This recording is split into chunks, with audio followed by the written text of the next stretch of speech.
Hey guys, and welcome back to Battlefront Updates. And yes, you read that title right.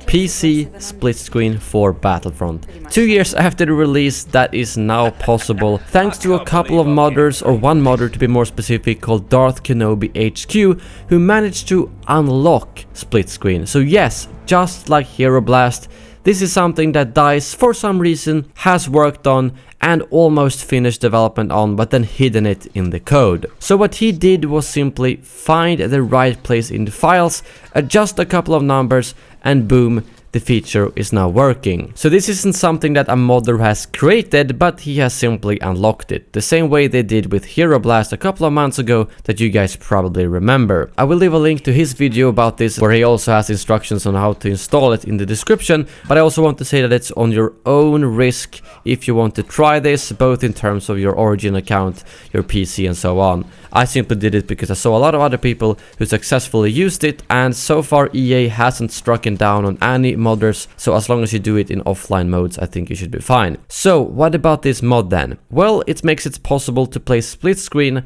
for any offline content, which means missions or skirmish. And as far as I can see, it's actually working quite well. I didn't have any major bugs at all. It launched up just fine. We played, had a good FPS, no issues whatsoever. So I'm not sure why this is something that DICE decided that they didn't want to have in the game. I do think they said something about it wasn't worth the development or something like that, but obviously they have put a lot of development into it. There are some UI bugs and some other minor things, but that's all I noticed when I was playing this on my PC. So we tried with 2 controllers, but it also worked to play with 1 controller and 1 mouse and keyboard setup. I'm not sure if it works with double keyboards and double mouse. That's probably a little bit more complicated. We didn't actually try that, but we simply did some one-on-ones in hero battles, which was actually a lot of fun, and because one-on-ones is one of the most fun things to play, to be honest, if you just want to have something really intense and fun to play. And it's nice that we can finally do that on PC now. And I think they only confirmed that split screen co-op is gonna be on consoles again for the next game,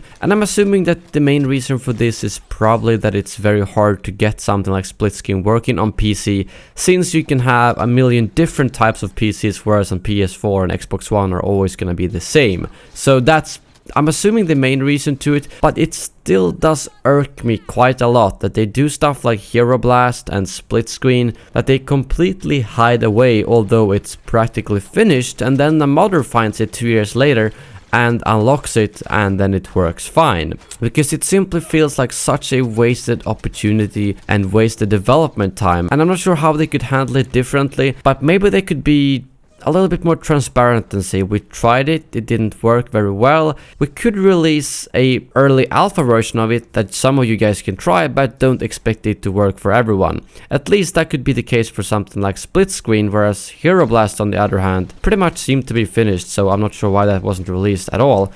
But it just gave me a quite bad feeling when I saw that, oh, this feature has been in the game for 2 years, no one's been able to use it, but with some modifying of the files, it's now working, and I can play some versus or some survival or whatever I want to do with a friend on my PC, which I would have loved to do 1 or 2 years ago as well. And that to me is the main issue with this whole ordeal. But that brings this video to an end. Thank you very much for watching, and as always, may the force be with you.